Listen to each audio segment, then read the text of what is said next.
ಜನಸೇವೆಗೆ ಸಿದ್ಧಬದ್ಧರಾಗಿರುವಂತಹ guarantee ಯೋಜನೆಗಳನ್ನು ಅನುಷ್ಠಾನಕ್ಕೆ ತಂದು ಜನಪರವಾಗಿ ಸದಾಕಾಲ ನಾನಿದ್ದೇನೆ ಎನ್ನುವ ಭರವಸೆ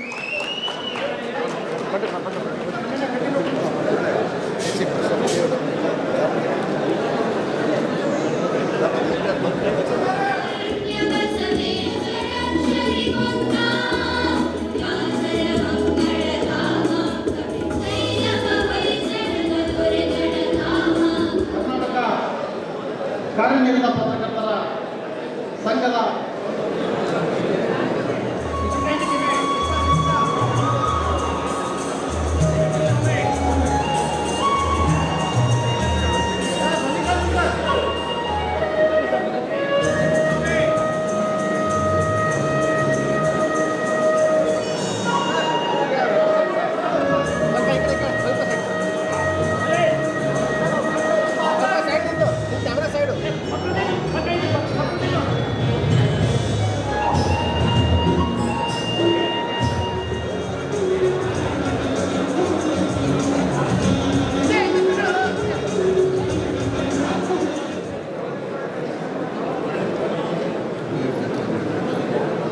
ಸುರೇಶ್ ವಿಜ್ಞಾನ ಸರ್ ಅವರು ಕೂಡ ಮುಖ್ಯ ಅತಿಥಿಗಳಾಗಿ ಆಗಮಿಸಿದ್ದಾರೆ. ಅವರು ಕೂಡ ಮುಖ್ಯ ಅತಿಥಿಗಳಾಗಿ ಉಪಸ್ಥಿತರಿರಬೇಕೆಂದು ಕೇಳಿಕೊಂಡ್ರೆ ಅವರು ಕೂಡ ತಮ್ಮ ಉಪಸ್ಥಿತರಿದ್ದಾರೆ ಸ್ವಾಗತ ಕೋರಬೇಕೆಂದು ಕೇಳಿಕೊಳ್ಳುತ್ತೇವೆ.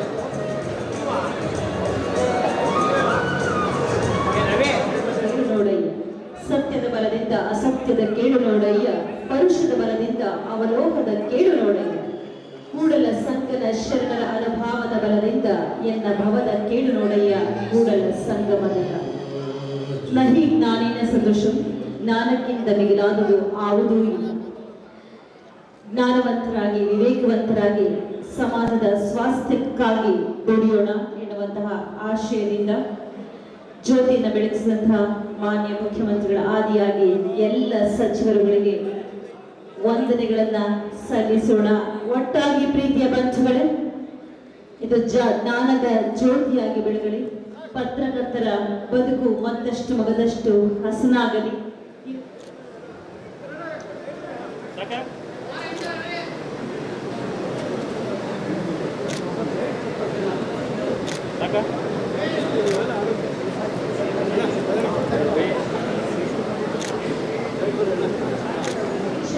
ನಾವೆಲ್ಲರೂ ಒಟ್ಟಾಗಿ ಚಪ್ಪಾಳೆಗಳ ಮುಖೇನ ನಮ್ಮ ಅರಿವನ್ನು ಸಾಬೀತುಪಡಿಸೋಣ ಬಂಧುಗಳು. ಮೊಬೈಲ್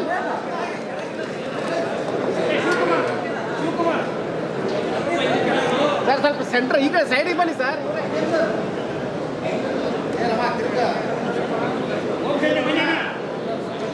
ಲೋಕಾರ್ಪಣೆಗೊಂಡಿದೆ 38ನೇ ರಾಜ್ಯ ಪತ್ರಕರ್ತರ ಸಮ್ಮೇಳನದಲ್ಲಿ ಸ್ಮರಣ ಸಂಚ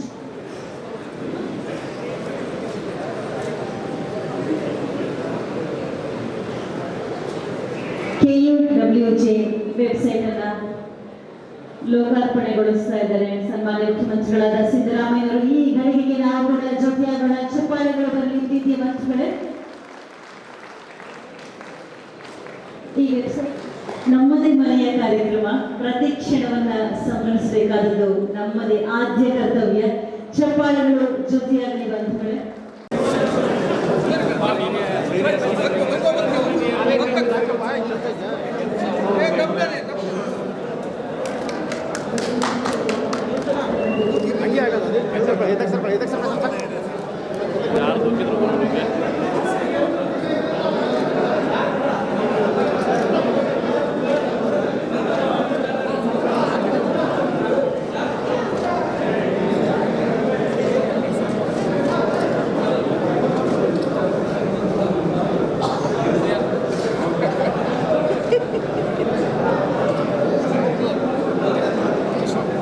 ಮೇಡಮ್ ಸರಿ ಸ್ವಲ್ಪ ಆ ಕಡೆ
ಜಾಗ ಬಿಡ್ರಿ.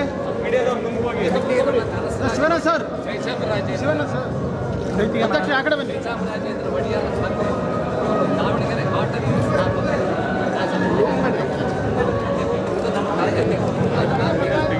ಇದೆಲ್ಲ ನಾನೇ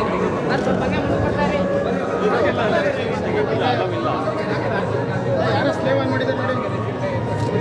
ಸ್ಲೇವನ್ ಮಾಡಿದಾರ ನಡ್ರಿಪ್ಪ, ಹಿಂದಕ್ಕೆ ನಡ್ರಿ. ಫೋನ್ ತೆಗಿ ಮಾಡ್ರಪ್ಪ.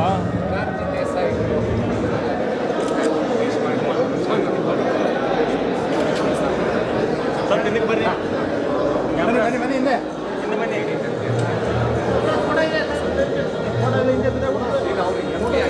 ಇಲ್ಲ ನೋಡಿ ನಾವು ಮಲ್ಲೇಶ ಮಾಡಿ ಬಂದಾಗಿ ನನ್ನ ಮನೆ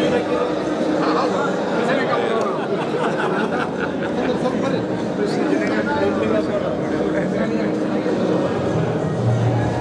ಅಲ್ಲೇ ಎಸ್ ಎಲ್ ಕೃಷ್ಣ ಅವ್ರನ್ನ ನೀವು ಡ್ರೈವ್ ಮಾಡಿ ಕರ್ಕೊಂಡು ಹೋಗಿ ಬನ್ನಿ, ಇದಕ್ಕೆ ಬನ್ನಿ. ಸ್ವಲ್ಪ ಹಿಂದಕ್ಕೆ ಬನ್ನಿ. ಈ ಕಡೆ ಬನ್ನಿ, ಬನ್ನಿ, ಬನ್ನಿ.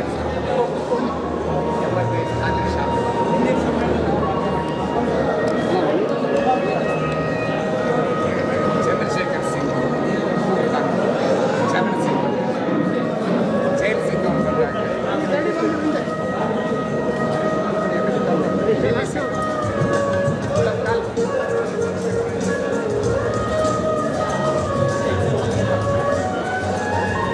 ಮುಖ್ಯಮಂತ್ರಿಗಳ ಮಾಧ್ಯಮ ಸಲಹೆಗಾರರಾಗಿರುವುದು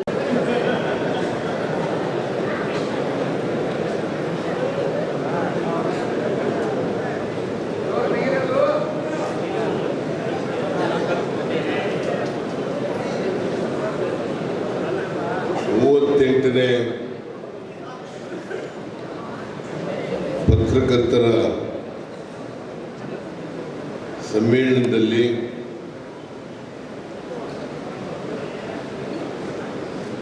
ಮುಖ್ಯ ಅತಿಥಿಗಳಾಗಿ ಭಾಗವಹಿಸಿರ್ತಕ್ಕಂಥ ದಾವಣಗೆರೆ ಜಿಲ್ಲೆಯ ಉಸ್ತುವಾರಿ ಸಚಿವರು, ತೋಟಗಾರಿಕೆ, ಗಣಿ ಮತ್ತು ಭೂವಿಜ್ಞಾನ ಸಚಿವರು ಆದಂಥ ಶ್ರೀ ಎಸ್ ಮಲ್ಲಿಕಾರ್ಜುನ ಅವರ ಈ ಸಮಾರಂಭದಲ್ಲಿ ಭಾಗಿಯಾಗಿರ್ತಕ್ಕಂಥ ಹಿರಿಯರು, ಶಾಸಕರು ಆದಂಥ ಡಾಕ್ಟರ್ ಶ್ಯಾಮನೂರು ಶಿವಶೇಖರಪ್ಪ ಅವರ ಈ ಸಮಾರಂಭದ ಅಧ್ಯಕ್ಷತೆ ವಹಿಸಿರ್ತಕ್ಕಂಥ ಕರ್ನಾಟಕ ಕಾರ್ಯನಿರತ ಪತ್ರಕರ್ತರ ಸಂಘದ ರಾಜ್ಯಾಧ್ಯಕ್ಷರಾದಂಥ ಶ್ರೀ ಶಿವಾನಂದ ತಗಡೂರು ಅವರ, ವಾಸ್ತವಿಕ ನುಡಿಗಳನ್ನು ಆಡಿದಂಥ ಸುದರ್ಶನ ಚೆನ್ನಂಗೇಳಿ ಅವರೇ, ದಾವಣಗೆರೆ ಕಾರ್ಯನಿರತ ಪತ್ರಕರ್ತರ ಸಂಘದ ಅಧ್ಯಕ್ಷರಾದಂಥ EM ಮಂಜುನಾಥ ಅವರ, ಶಾಸಕರಾದಂಥ ಶಾಂತನಗೌಡ ಅವರ, ದೇವೇಂದ್ರಪ್ಪ ಅವರ, ಯಶವಂತಪ್ಪ ಅವರ,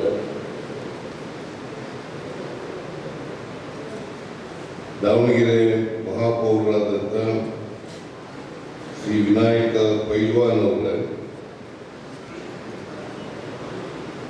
ಈ ಪತ್ರಕರ್ತರ ಕಾರ್ಯನಿರತ ಸಂಘದ ಎಲ್ಲ ಪದಾಧಿಕಾರಿಗಳೇ, ಇಲ್ಲಿ ರಾಜ್ಯದ ಎಲ್ಲ ಭಾಗಗಳಿಂದ ಬಂದಿರತಕ್ಕಂಥ ಪತ್ರಕರ್ತ ಬಂಧುಗಳೇ, ಸೋದರಿಯರೇ, ಇತರ ಎಲ್ಲ ಸ್ನೇಹಿತರೇ, ಇಲ್ಲಿ ಭಾಗವಹಿಸಿರ್ತಕ್ಕಂಥ ಮಾಧ್ಯಮದ ಎಲ್ಲ ಗೆಳೆಯರು, ದಾವಣಗೆರೆ ಪಟ್ಟಣದಲ್ಲಿ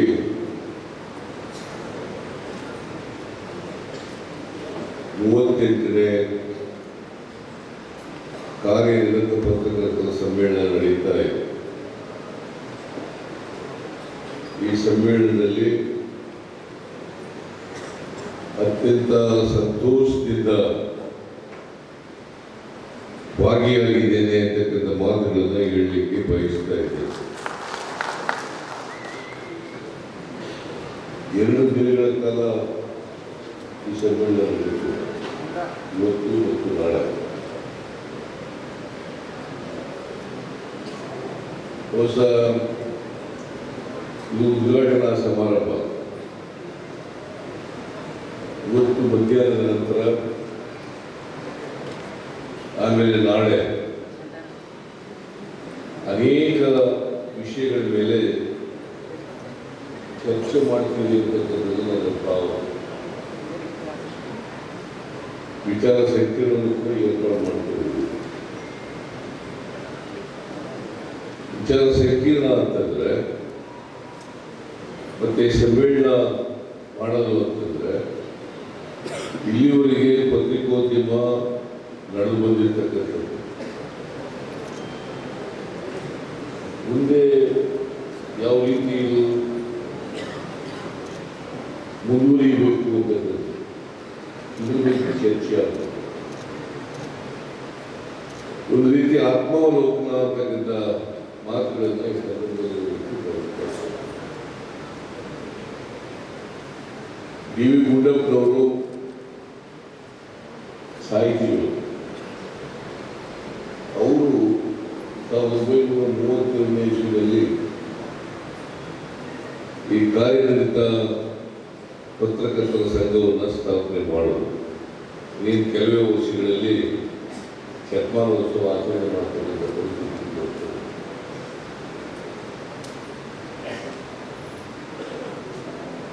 ಇಷ್ಟು ದೀರ್ಘಕಾಲ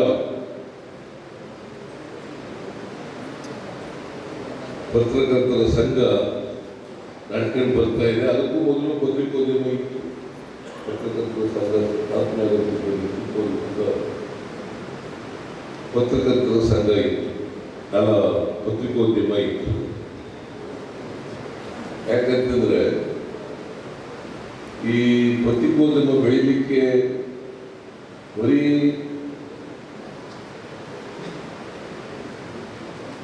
ಜರ್ನಲಿಸಂ ಓದಿದವರು ಅಷ್ಟೇ ಅಲ್ಲ, ಜರ್ನಲಿಸಂ ಓದಿದವರು ಕೂಡ ಪತ್ರಿಕೋದ್ಯಮ ಬೆಳೀಲಿಕ್ಕೆ ಅವರ ಕೊಡುಗೆಯನ್ನು ಕೊಟ್ಟಿದ್ದಾರೆ. ಈಗ ಮಹಾತ್ಮ ಗಾಂಧೀಜಿ, ಬಾಬಾ ಸಾಹೇಬ್ ಅಂಬೇಡ್ಕರ್ ಅವರೆಲ್ಲರೂ ಕೂಡ ಸ್ವತಃ ಪತ್ರಕರ್ತರಾಗಿ ಒಂದು ವರ್ಗದ ಜನರ ಬಗ್ಗೆ ಜನರಿಗೆ ತಿಳಿಸ್ತಕ್ಕಂಥ ಅವರ ಆರ್ಥಿಕ ಸಾಮಾಜಿಕ ಸ್ಥಿತಿಗತಿಗಳನ್ನು ತಿಳಿಸ್ತಕ್ಕಂಥ ಅವ್ರಿಗೆ ಏನು ಆಗಬೇಕು ಅಂತಕ್ಕಂಥದ್ರ ಬಗ್ಗೆ ಜನಜಾಗೃತಿ ಮಾಡ್ತಕ್ಕಂಥ ಕೆಲಸವನ್ನು ಮಾಡ್ತಾ ಇದ್ದಾರೆ. ನಾವು 2 ಭಾಗವಾಗಿ ನೋಡಬಹುದು. ಪತ್ರಿಕೋದ್ಯಮವನ್ನು ಸ್ವಾತಂತ್ರ್ಯ ಪೂರ್ವದಲ್ಲಿದ್ದಂಥ ಪತ್ರಿಕೋದ್ಯಮ, ನಂತರ ಸ್ವಾತಂತ್ರ್ಯ ನಂತರ ಪತ್ರಿಕೋದ್ಯಮ. ಸ್ವಾತಂತ್ರ್ಯ ಪೂರ್ವದಲ್ಲಿ ಬಹಳ ಮುಖ್ಯವಾಗಿ ಈ ದೇಶಕ್ಕೆ ಸ್ವಾತಂತ್ರ್ಯ ಬೇಕು ಅಂತಕ್ಕಂಥದ್ರ ಬಗ್ಗೆ ಹೆಚ್ಚು ಮಾಧ್ಯಮದ ಮೂಲಕ ಜನರಿಗೆ ತಿಳಿಸ್ತಕ್ಕಂಥ ಪ್ರಯತ್ನವನ್ನು ಮಾಡ್ತಾ ಇತ್ತು, ಜನಜಾಗೃತಿಯನ್ನು ಮಾಡ್ತಕ್ಕಂಥ ಕೆಲಸವನ್ನು ಮಾಡ್ತಾ ಇತ್ತು. ಸ್ವಾತಂತ್ರ್ಯ ಬಂದ ಮೇಲೆ, ಸ್ವಾತಂತ್ರ್ಯ ಸುತ್ತಿದ ಮೇಲೆ ಇದೆ ಹೆಚ್ಚಾಗಿ ಪ್ರಜಾಪ್ರಭುತ್ವವನ್ನು ಕಾಯ್ತಕ್ಕಂಥ, ಸಂವಿಧಾನವನ್ನ ಕಾಯ್ತಕ್ಕಂಥ ಮತ್ತೆ ಅಭಿವೃದ್ಧಿ ಇವತ್ತು ಯಾವ ದಿಕ್ಕಲ್ಲಿ ಸಾಗ್ತಾ ಇದೆ, ಅಭಿವೃದ್ಧಿ ಹೇಗೆ ಆಗಬೇಕು, ಯಾರ ಅಭಿವೃದ್ಧಿ ಆಗಬೇಕು, ಇದನ್ನ ಜನರಿಗೆ ತಿಳಿಸ್ತಕ್ಕಂಥ ಪ್ರಯತ್ನವನ್ನು ಮಾಡ್ತಾರೆ. ಬಹಳಷ್ಟಿದೆ. ಜನರಿಗೆ ಪತ್ರಿಕೋದ್ಯಮದ ಮೂಲಕ ನಮಗೆ ನ್ಯಾಯ ಸಿಗ್ತದೆ ಅಂತಕ್ಕಂಥ ಭಾವನೆಗಳಿದ್ದಾವೆ. ಪತ್ರಿಕೆಗಳ ಮೂಲಕ ನಮಗೆ ನ್ಯಾಯ ಸಿಗ್ತದೆ, ನಮ್ಮ ಸಮಸ್ಯೆಗಳನ್ನು ಪ್ರಸಾರ ಮಾಡ್ತಾರೆ, ಜನರಿಗೆ ತಿಳಿಸ್ತಕ್ಕಂಥ ಕೆಲಸವನ್ನು ಮಾಡ್ತಾರೆ, ಸರ್ಕಾರದ ಗಮನವನ್ನು ಸೆಳೀತಾರೆ. ಆ ಮೂಲಕ ಸರ್ಕಾರದಿಂದ ಆ ಸಮಸ್ಯೆಗಳಿಗೆ ಪರಿಹಾರ ಕೊಡಿಸ್ತಕ್ಕಂಥ ಕೆಲಸವನ್ನು ಮಾಡ್ತಾರೆ ಅಂತಕ್ಕಂಥ ನಿರೀಕ್ಷೆಗಳು ಮಾಧ್ಯಮಗಳಲ್ಲಿ ಜನ ಇಟ್ಕೊಂಡಿದ್ದಾರೆ. ಯಾವ ಕಾರಣಕ್ಕೂ ಕೂಡ ಜನರ ನಿರೀಕ್ಷೆಗಳಿಗೆ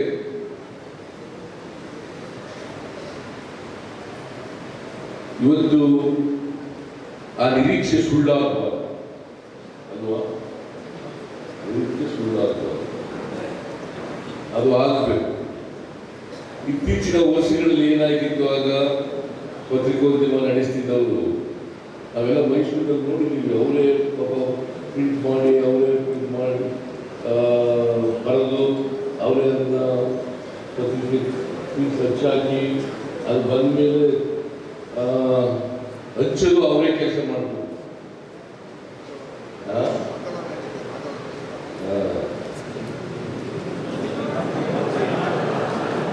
ಈಗ ಅದರ ಪರಿಸ್ಥಿತಿ ಇಲ್ಲ.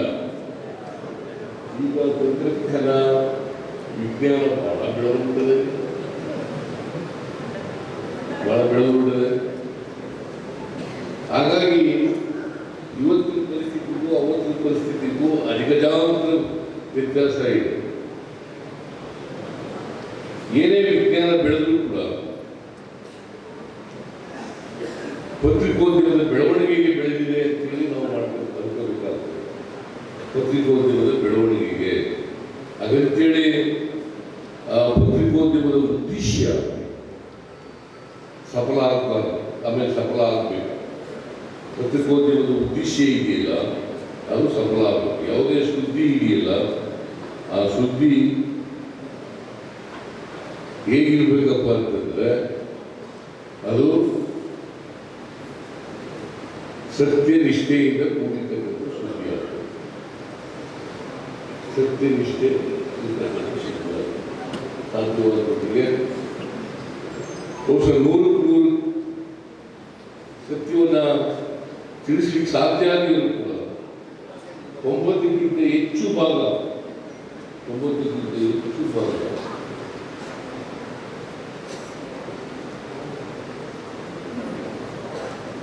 ಅದು ಸತ್ಯ ನಿಷ್ಠೆಯಿಂದ ಕೂಡಿರಬೇಕು. ಯಾಕಂತಂದ್ರೆ ನಾವು ಯಾವುದೇ ಕಾರಣಕ್ಕೆ ಮಾಧ್ಯಮದಿಂದ ಸಮಾಜದಲ್ಲಿ ಯಾವ ಬದಲಾವಣೆಯನ್ನು ನಿರೀಕ್ಷೆ ಮಾಡಿದ್ರು ಆ ಬದಲಾವಣೆ ಧಕ್ಕೆ ಆಗಬಾರದು. ನಮ್ಮ ಸಮಾಜದಲ್ಲಿ ಅಸಮಾನತೆ ಇದೆ. ಧ್ವನಿ ಇರೋರು ಇದ್ದಾರೆ, ಧ್ವನಿ ಇಲ್ಲದಿರೋರು ಜನ ಇದ್ದಾರೆ. ಅವಕಾಶಗಳಿಂದ ವಂಚಿತರಾಗಿರ್ತಕ್ಕಂಥವ್ರು ಇದ್ದಾರೆ, ಅವಕಾಶಗಳನ್ನು ಪಡ್ಕೊಳ್ತಕ್ಕಂಥವ್ರು ಇದ್ದಾರೆ. ಈಗ ಮೀಸಲಾತಿ ಅಂತಕ್ಕಂಥದ್ದು ಇದೆ. ಈಗ ಮೀಸಲಾತಿ ಸ್ವಾತಂತ್ರ್ಯ ಬಂದ ಮೇಲೆ, ಸಂವಿಧಾನ ರಚನೆ ಆದ ಮೇಲೆ ಮೀಸಲಾತಿ ವಿದ್ಯಾರ್ಥಿಗಳಿಗೆ, ಪರಿಶಿಷ್ಟ ವರ್ಗದವರಿಗೆ, ಹಿಂದುಳಿದವರಿಗೆ, ಅಲ್ಪಸಂಖ್ಯಾತರಿಗೆ, ಎಲ್ಲ ಬಡವರಿಗೆ ಮೀಸಲಾತಿ ಸಿಗ್ತದೆ. ಆ ಮೀಸಲಾತಿ ಸಿಗುವಾಗ ಅದರಿಂದ ಸಾಮಾಜಿಕ ನ್ಯಾಯ ಆಗ್ತದೆ ಅಂತಕ್ಕಂಥದ್ದು ಉದ್ದೇಶ. ಯಾಕಂತಂದ್ರೆ ನಮ್ಮಲ್ಲಿ ಆರ್ಥಿಕ ಅಸಮಾನತೆ, ಸಾಮಾಜಿಕ ಅಸಮಾನತೆ ಅಗಾಧವಾಗಿ ಬಡವರಿದ್ದಾರೆ, ಶ್ರೀಮಂತರಿದ್ದಾರೆ, ಮೇಲ್ವರ್ಗದವರಿದ್ದಾರೆ, ಕೆಳವರ್ಗದವರಿದ್ದಾರೆ. ಮತ್ತೆ ಬಸವಾದಿ ಶರಣರು ಏನಂತ ಹೇಳೋದು, ಸಮ ಸಮಾಜ ನಿರ್ಮಾಣ ಆಗಬೇಕು. ಸಮ ಸಮಾಜ ಆಗ್ಬೇಕಾದ್ರೆ ಏನು, ಯಾವ ರೀತಿ ಹೋಗ್ಬೇಕು ಸರ್ಕಾರ, ಇದ್ರ ಬಗ್ಗೆ ಸರ್ಕಾರವನ್ನು ಎಚ್ಚರಿಕೆಗೊಳಿಸ್ತಕ್ಕಂಥ, ಸರ್ಕಾರಕ್ಕೆ ಸಲಹೆಗಳನ್ನು ಕೊಡ್ತಕ್ಕಂಥ ಸಮಾಜದಲ್ಲಿ ಸಮಾನತೆಯ ಸಮಾಜವನ್ನು ನಿರ್ಮಾಣ ಮಾಡಲಿಕ್ಕೆ ಸಾಧ್ಯ.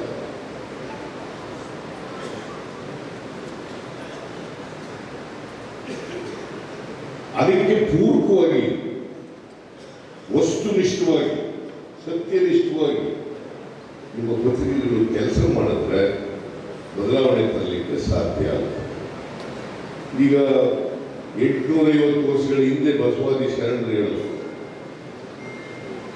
ಸಮಾಜ ನಿರ್ಮಾಣ ಆಗಬೇಕು, ಕಂದಾಚಾರಗಳು ಹೋಗ್ಬೇಕು, ಮೌಢ್ಯಗಳು ಹೋಗ್ಬೇಕು, ಕರ್ಮ ಸಿದ್ಧಾಂತ ಹೋಗ್ಬೇಕು. ಇಲ್ಲಿ 850 ವರ್ಷಗಳ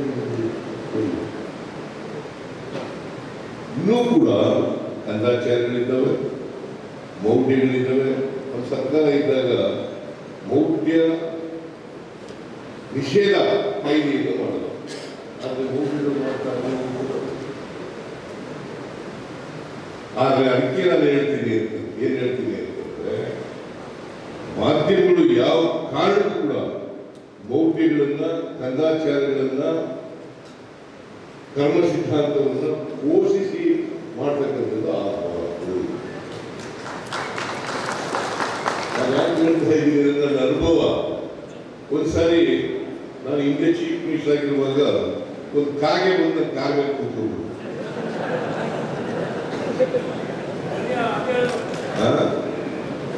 ಕಾಗೆ ಟಿವಿನಲ್ಲಿ ಚರ್ಚೆ, ಸಿದ್ದರಾಮಯ್ಯನವರು ಅವ್ರ ಕಾರ್ ಮೇಲೆ ಕಾಗೆ ಕೂತ್ಕೊಂಡ್ಬಿಟ್ಟು ಮುಖ್ಯಮಂತ್ರಿ ಉಳಿತರ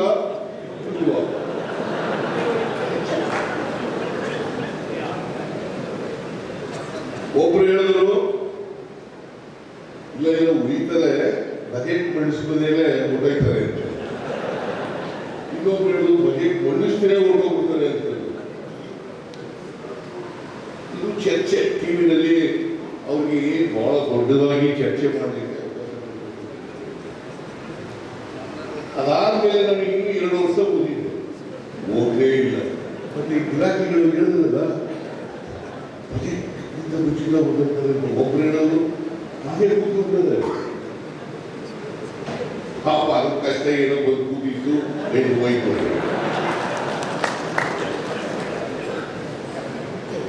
ಆಮೇಲೆ ಚಾಮರಾಜನಗರಕ್ಕೆ ಹೋದ್ರೆ ಮುಖ್ಯಮಂತ್ರಿ ಹೊರಟೋಗ್ಬಿಡ್ತಾರೆ. ಯಾಕಂದ್ರೆ ಅಲ್ಲಿನ ಮುಖ್ಯಮಂತ್ರಿ ಜನ ಎಲ್ಲ ಗೊತ್ತಿರ್ಬೋದು, ಚಾಮರಾಜನಗರ ಜಿಲ್ಲೆಯಲ್ಲಿ ಜನ ಎಲ್ಲ ಗೊತ್ತಿರ್ಬೋದು. ಅಲ್ಲಿ ವಾಸ ಯಾರು ಮಾಡಲ್ವಾ? ಮತ್ತೆ ಅದಕ್ಕೆ ನೀವು ಕೂಡ್ಕೋ ಬರೀದ.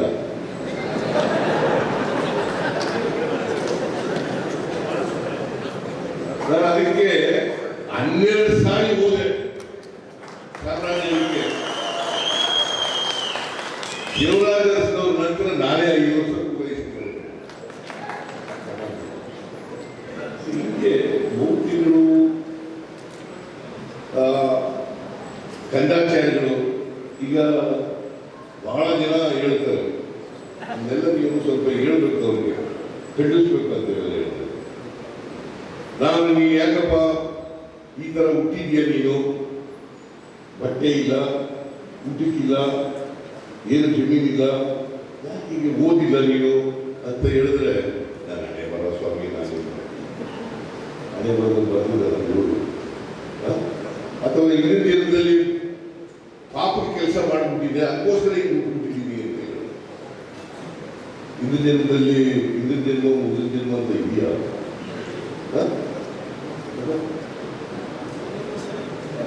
ಯಾವ ಜನ್ಮನೂ ಇಲ್ಲ, ಹಿಂದೇನೂ ಇಲ್ಲ, ಮುಂದೇನೂ ಇಲ್ಲ. ಕೋರ್ಸ್ ಬರ್ತದೆ. ಸೊ ಅದಕ್ಕೆ ನಾನು ಏನ್ ಹೇಳ್ತೀನಿ ಅಂದ್ರೆ, ಕಂದಾಚಾರಗಳು, ಮೌಢ್ಯಗಳು, ಕರ್ಮ ಸಿದ್ಧಾಂತ, ಈ ಸಿದ್ಧಾಂತಗಳನ್ನು ದಯಮಾಡಿ ನಾವು ಬೆಂಬಲಿಸಬೇಡಿ. ಮತ್ತೆ ಜನರಿಗೆ ಸತ್ಯ ಹೇಳ್ಬೇಕಲ್ಲ, ಜನರ ನಿರೀಕ್ಷೆ ಏನು? ನೀವು ಯಾರಿಗೆ ಧ್ವನಿ ಇಲ್ಲ ಅವರು ಧ್ವನಿಯಾಗಿ ಕೆಲಸ ಮಾಡ್ಬೇಕಲ್ಲ. ಆಮೇಲೆ ನಾವು ಗ್ಯಾರಂಟಿಗಳು ಮಾಡಬೇಕು. ಅನ್ನಭಾಗ್ಯ, ಕ್ಷೀರಭಾಗ್ಯ, ಕೃಷಿ ಭಾಗ್ಯ, ಪಶು ಭಾಗ್ಯ, ಆಮೇಲೆ ಶಕ್ತಿ ಯೋಜನೆ, ಗೃಹ ಜ್ಯೋತಿ, ಗೃಹ ಲಕ್ಷ್ಮಿ, ಇವೆಲ್ಲ ಮಾಡಿದ್ರೆ ಬಿಟ್ಟಿ ಯೋಜನೆ ಅಂತ ಯಾರೋ ಹೇಳೋದು ನೀವು ಬರ್ಬೋದು. ಬಿಟ್ಟಿ ಯೋಜನೆಗಳು, ಬಿಟ್ಟಿ ವ್ಯಕ್ತಿ ಗ್ಯಾರಂಟಿ ಅವು ವ್ಯಕ್ತಿನ ವ್ಯಕ್ತಿಗೆ ಆರ್ಥಿಕವಾಗಿ ಸಾಮಾಜಿಕವಾಗಿ ಶಕ್ತಿ ತುಂಬದ ಇರುವ ಯೋಚನೆ ಮಾಡಬೇಕು. ನಾವು ಶಕ್ತಿ ತುಂಬದೆ ಹೋದರೆ ಕೇವಲ ಪ್ರಚಾರಕ್ಕೋಸ್ಕರ ಮಾಡಿದ್ರೆ ಪ್ರಚಾರಕ್ಕೋಸ್ಕರ ಮಾಡೋದೇ. But physical verification physical verification ಮಾಡಲ್ಲ, ಸುಮ್ಮನೆ ವ್ಯಕ್ತಿ ಗ್ಯಾರಂಟಿಗಳು. ಅವ್ರು ಯಾರೋ ವಿರೋಧ ಪಕ್ಷದವರು ಅವ್ರು ರಾಜಕೀಯಕ್ಕೆ ಹೋಗಿ ನೀವು ನಿಮ್ಗೆ ರಾಜಕೀಯ ಪತ್ರಿಕೆಯವರಿಗೆ ಅವ್ರ ರಾಜಕೀಯ ಅಪ್ರಯೋಜಕ ಇದೆ, ಅಪ್ರಯೋಜಕ ಅಂತ ಬರೀರಿ. ಈಗ ಮನೆ ಯಜಮಾನಿಗೆ 2,000 ರೂಪಾಯಿ ಕೊಡ್ತೀವಿ ಗೃಹಲಕ್ಷ್ಮಿ ಕಾರ್ಯಕ್ರಮದಲ್ಲಿ. 2,000 ರೂಪಾಯಿ ಅವ್ರಿಗೆ ಬೇಸಿಕ್ ಇನ್ಕಮ್ ಇರಲಿಲ್ಲ, ಅವ್ರ ಮೂಲ ಆದಾಯ ಇರಲಿಲ್ಲ. ಆ ಮೂಲ ಆದಾಯದಲ್ಲಿ ಜೀವನ ಮಾಡೋಕ್ಕಾಗಲ್ಲ, ಮೂಲ ಆದಾಯದಲ್ಲಿ ಜೀವನ ಮಾಡೋಕ್ಕಾಗಲ್ಲ. ಇವತ್ತು ಬೆಲೆ ಏರಿಕೆ ಇದೆ, ನಿರುದ್ಯೋಗ ಸಮಸ್ಯೆ ಇದೆ, ರೈತರಿಗೆ ಅನೇಕ ಸಮಸ್ಯೆಗಳಿದ್ದಾವೆ, ಮಹಿಳೆಯರಿಗೆ ಅನೇಕ ಸಮಸ್ಯೆಗಳಿದ್ದಾವೆ. ಜೀವನ ಮಾಡೋಕ್ಕಾಗಲ್ಲ. ಅದಕ್ಕೋಸ್ಕರ ಅವರಿಗೆ ಕೊಡ್ಕೊಳ್ತಕ್ಕಂಥ ಶಕ್ತಿ ಹೆಚ್ಚಾಗಲಿ ಅಂತ 2,000 ರೂಪಾಯಿ ಅವರ ಜೀವನ ಸುಗಮ ಆಗಲಿ ಅನ್ನೋ ಕಾರಣಕ್ಕೋಸ್ಕರ ಮಾಡ್ತಾ ಇದ್ದಾರೆ. ಈಗ ಪ್ರತಿ ತಿಂಗಳಿಗೆ 4ರಿಂದ 5,000 ರೂಪಾಯಿ ನಮ್ಮ ಗ್ಯಾರಂಟಿ ಯೋಜನೆಗಳಿಂದ ಸಿಗ್ತಾ ಇದೆ ಪ್ರತಿ ತಿಂಗಳಿಗೆ. ಈಗ ಬಡ ಕುಟುಂಬದವರಿಗೆ ಇದನ್ನು ಕೊಟ್ಟರೆ ನಾವು ಪಕ್ಷಾತೀತವಾಗಿ ಕೊಡ್ತಾ ಇದ್ದೀವಿ. ಬಿಜೆಪಿ ಪಕ್ಷದವರು ತಗೋತಾ ಇದ್ದೀವಿ, ಕಾಂಗ್ರೆಸ್ ತಗೋತಾರ, ಎಲ್ಲ ಜಾತಿಯವರು ತಗೊಳ್ಳಲ್ವಾ, ಎಲ್ಲ ಧರ್ಮದವರು ತಗೊಳ್ಳಲ್ವಾ, ಎಲ್ಲ ಭಾಷೆಯವರು ತಗೊಳ್ಳಲ್ಲ. ಪಕ್ಷಾತೀತವಾಗಿ, ಧರ್ಮಾತೀತವಾಗಿ, ಜಾತ್ಯಾತೀತವಾಗಿ ಈ ಕಾರ್ಯಕ್ರಮಗಳನ್ನು ಕೊಡ್ತಾ ಇದ್ದೀವಿ. ಬರೀ ಕಾಂಗ್ರೆಸ್ನವರು ಮಾತ್ರ ಕೊಡ್ತಾ ಇಲ್ಲ ಈ ಕಾರ್ಯಕ್ರಮ, ಅಥವಾ ಹಿಂದೂ ಧರ್ಮದವರು ಮಾತ್ರ ಕೊಡ್ತಾ ಇಲ್ಲ. ಇಸ್ಲಾಂ ಧರ್ಮದವ್ರಿಗೂ ಕೊಡ್ತೀವಿ, ರೈತ ಧರ್ಮದವ್ರಿಗೂ ಕೊಡ್ತೀವಿ, ಎಲ್ಲ ಜಾತಿಗಳಿರ್ತಕ್ಕಂಥ ಬಡವರಿಗೂ ಕೊಡ್ತೀವಿ. ಈ ಕಾರ್ಯಕ್ರಮದಿಂದ ಬಡವರ ಪಾಲಿಗೆ ಅನುಕೂಲ ಆಗ್ತದೆ. ನಾನು ಹೇಳಿದೆ ಅಂತ ಬರಿಬೇಡಿ,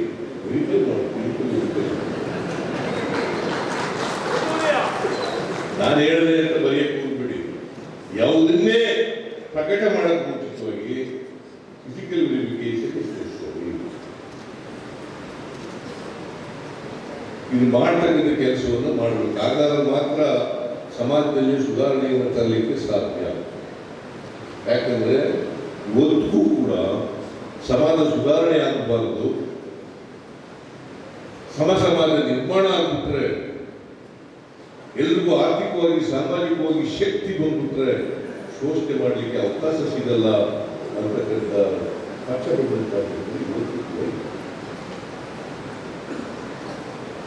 ಆ ಪಟ್ಟಭದ್ರ ಹಿತಾಸಕ್ತಿ ಯಾರು ಅಂತಕ್ಕಂಥ ಗುರ್ತಚ್ಚಿ ಬಲಿಯಾಗ್ತಕ್ಕಂಥ ಕೆಲಸವನ್ನು ದಯವಿಟ್ಟು ಮಾಡಿ. ನಾನು ಮಾಡಿದ್ರೆ ಸಿದ್ದರಾಮಯ್ಯ ಮಾಡ್ತಾ ಇದ್ದಾರೆ ಪಟ್ಟಭದ್ರ ಹಿತಾಸಕ್ತಿ, ಇನ್ನೊಬ್ರು ಮಾಡಿದ್ರೆ ಇನ್ನೊಬ್ರು ಮಾಡ್ತಾರೆ. ವಿಷ್ಣುವಾಗಿ ಹೇಳದೆ ಹೋದ್ರೆ ಆಮೇಲೆ ಕ್ರೌರ್ಯ ಇರ್ತಕ್ಕಂಥ ವಿಷಯಗಳಿಂದ ದೌರ್ಜನ್ಯ ಕೌರ್ಯರು ಇರ್ತಕ್ಕಂಥ ಗಂಡ ಹೆಂಡತಿ ಜಗಳಾಡಿದ್ರೆ ಅದನ್ನೇ ಬೆಳಿಗ್ಗೆ ಸಾಯಂಕಾಲ ತೋರಿಸೋದು ಸಮಾಜಗಳು ಕೂಡ ಗಂಡ ಹೆಂಡತಿ ಜಗಳ ಉಂಡು ಮಲಗುವವರಿಗೆ ದಾರಿ ಹೇಳಿಲ್ಲ ಅಲ್ಬೇಕ್ರೆ. ಗಂಡ ಹೆಂಡತಿ ಜಗಳ ಆಡಿದ್ರೆ ಅತಿ ಬೆಳಿಗ್ಗೆ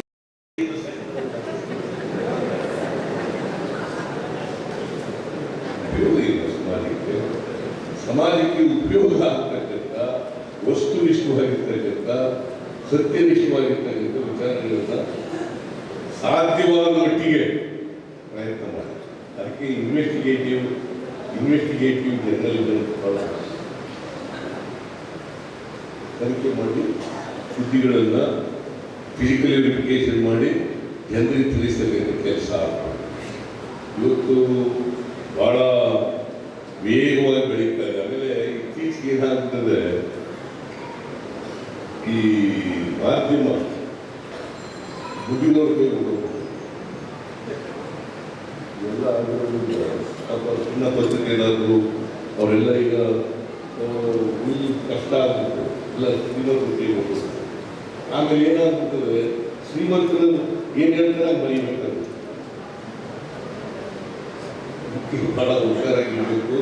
ಯಾಕೆಂದರೆ ಪತ್ರಿಕೋದ್ಯಮ ನಾನು ಯಾವಾಗಲೂ ಕೂಡ ಫ್ರೀಡಮ್ ಆಫ್ ಸ್ಪೀಚ್ನಲ್ಲಿ ನಂಬಿಕೆ ಇಟ್ಟಿರ್ತೇನೆ. ವ್ಯಕ್ತಿ ಸ್ವಾತಂತ್ರ್ಯ ಮತ್ತೆ ಏನು ಕನ್ನಡದಲ್ಲಿ ಏನು ಹೇಳ್ತಾರೆ,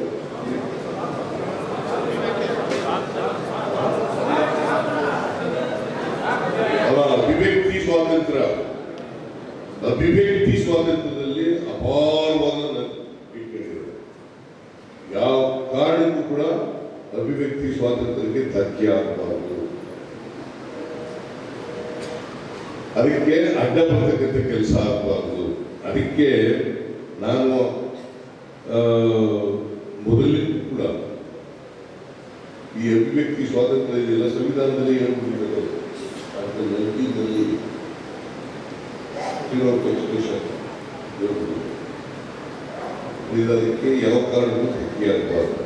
ಫ್ರೀಡಮ್ ಆಫ್ ಎಕ್ಸ್ಪ್ರೆಷನ್ ಇಲ್ಲದೆ ಹೋದರೆ ಮನುಷ್ಯತ್ವ ಉಳಿಲಿಕ್ಕೆ ಸಾಧ್ಯ ಆಗುತ್ತೆ.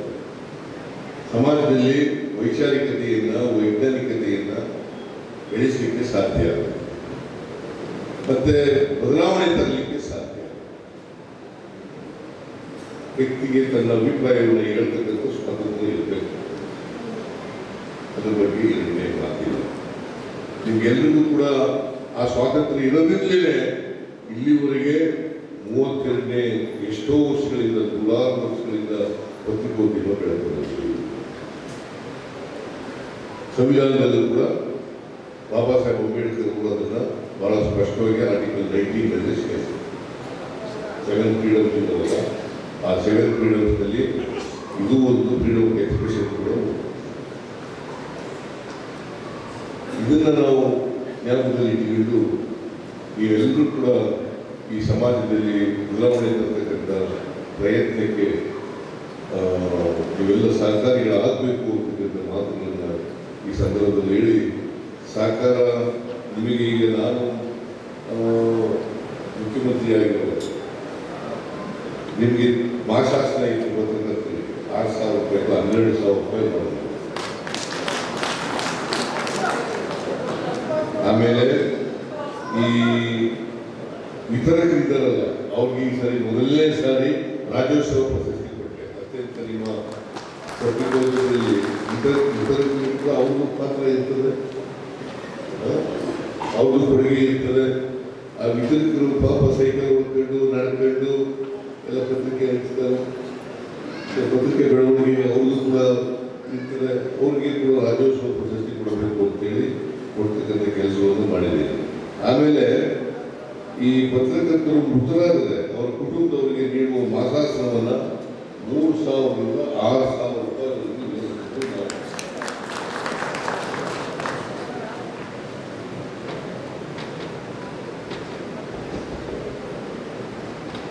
ಆಮೇಲೆ ಕಾರ್ಮಿಕ ಇಲಾಖೆ ಮೂಲಕ ನಿಮಗೆ ವಿಮಾ ಸೌಲಭ್ಯ ಜಾರಿಗೆ ತಗೊಂಡದ್ದು ನಾವೇ. ಈಗ ಶಿವಾನಂದ ಮೊದಲಿನಿಂದ ಹೇಳ್ತಾ ಇದ್ದಾರೆ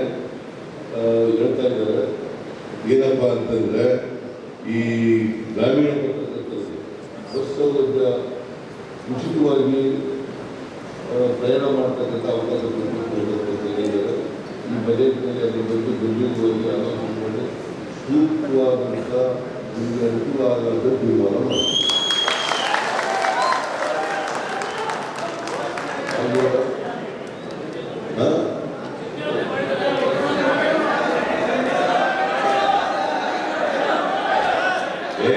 ಬಜೆಟ್ನಲ್ಲಿ 15ನೇ ಬಜೆಟ್ ಕೊಡಿಸ್ತಾ ಇದ್ದೀವಿ. 14ನೇ ಆಗ್ಬೋದ? ಸೊ ನಿಮ್ ಜೊತೆ ನಾವು ಇರ್ತೀವಿ. ನಾವು ಒಳ್ಳೆ ಕೆಲಸ ಮಾಡೋದು ಒಳ್ಳೆ ಕೆಲಸ ಮಾಡೋದು ಅಂತ ಹೇಳಿ, ಕೆಟ್ಟ ಕೆಲಸ ಮಾಡೋದು ಕೆಟ್ಟದು ಅಂತ ಹೇಳಿ, ಒಳ್ಳೇದು ಮಾಡೋದು ಕೆಟ್ಟದು ಅಂತ ಹೇಳ್ಬೇಡಿ, ಮತ್ತೆ ಇನ್ ಬೇರೆಯವರು ಕೆಟ್ಟದ್ದು ಮಾಡೋದು ಒಳ್ಳೇದು ಅಂತ ಹೇಳೋದು ಬೇಡಿ. ನಿಮ್ಗೆಲ್ಲರಿಗೂ ನಮಸ್ಕಾರ.